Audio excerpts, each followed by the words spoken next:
Hey everybody, welcome to the channel. Michael Noland here, and tonight we're going to be asking the question, is Greta Van Fleet just a rip-off of Led Zeppelin? Now, another term I could have used is, are they too derivative of Led Zeppelin? With many claiming that not only are they too derivative of Led Zeppelin, but that they are nothing more than just another tribute band. Now, to me, a tribute band is a band that performs the material, usually of a much more famous band, and they do this live, and they get a gathering, and their fans are usually people who are just so glad to hear the original material performed well that they don't mind that that's basically what the band is. They don't put out new material. So with that in mind, my opinion is Greta Van Fleet is not a tribute band.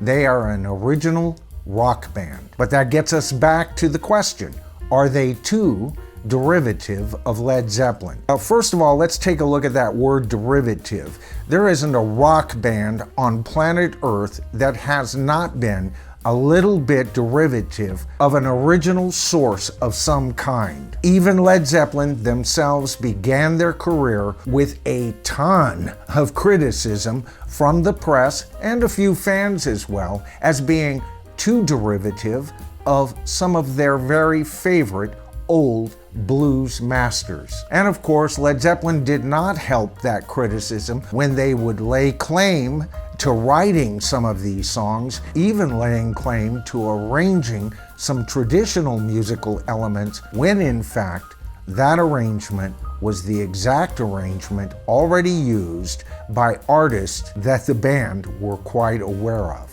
So on one hand, we have Led Zeppelin at the beginning of their career being accused of being too derivative. On the other hand, we have Greta Van Fleet being accused of the same thing, only in a more specific direction. Some might say that Led Zeppelin at least was being derivative of several music sources, whereas Greta Van Fleet is being derivative of only one source. But is that true? First of all, if you're being derivative of a band that was derivative of several music sources, by default, you also are being derivative not only of that band, but of its derivative original music sources. Now, if it sounds like I'm making a lot of excuses in favor of Greta Van Fleet, don't mistake me here. The last thing that I want to give any attention to is a band that sounds exactly like Led Zeppelin, with maybe a couple of lyrics changed around, a note here, a note there. And many people accuse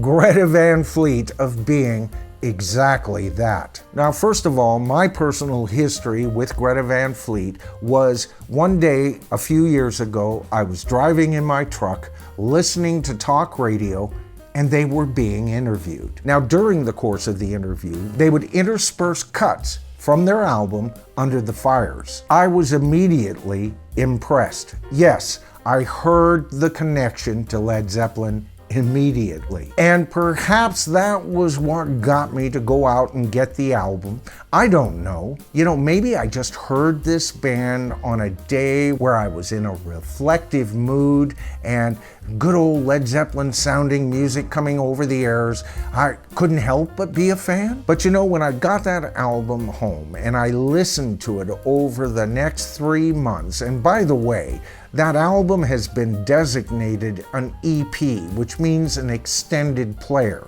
By most people's standards, that's considered somewhere between a single or an extended single and an actual album. But at over 30 minutes, I consider this project to be a full-blown album, in my opinion. Only about 4 minutes shorter than Let It Be, I was immediately struck by some of the originality that I was hearing on this album. Yes, of course, I heard the Led Zeppelin influences. Licks that almost sounded like a Led Zeppelin song, almost turned around on its side at the last minute. And I heard the similarities to, obviously, Robert Plant. the singer's approach most of the time on this album was pretty close to Robert's. But I also heard a lot of original content here. And I remember specifically thinking, this band's gonna have to grow if they're going to survive. Now, the reason I thought that was I knew the second I heard that album, there was gonna be criticism, especially in this day of the internet. Back in my day, when I was a teenager, an album could have time to breathe, and that's not necessarily a truism in today's musical market. Now, the band's second album didn't grow as much as I wanted it to grow, but it wasn't the tragic train wreck that everybody seemed to want to push on that album. I think a lot of that hate came from a few well-paid rock critics and an all too eager, let's criticize that band, internet crowd. No, actually what I heard on that album was growth. If there was anything that I had to say negative about that album, was the growth was uneven and a bit unsure. But every time I've played that album, I'm never tempted to turn it off. It's not a bad album at all. And it did, to at least my ears, bring Greta Van Fleet off into a slightly different direction, at least at times. It's on this second album where you start to hear other, at this point, hazy influences that would be entering into their style. Now, everybody's calling Greta Van Fleet's latest album their sophomore album. I don't agree. I think their sophomore album was their last one. And as I've already stated, the reason that I think that is because their first so-called EP is, to me, their very first album. Now, that's interesting because when you look at that second album under those terms, that album becomes their sophomore album. And as every true rock fan knows, the Danger album for any band is always their second offering. Now, I don't know if it was because I was in a real bad mood when their third album came out or what.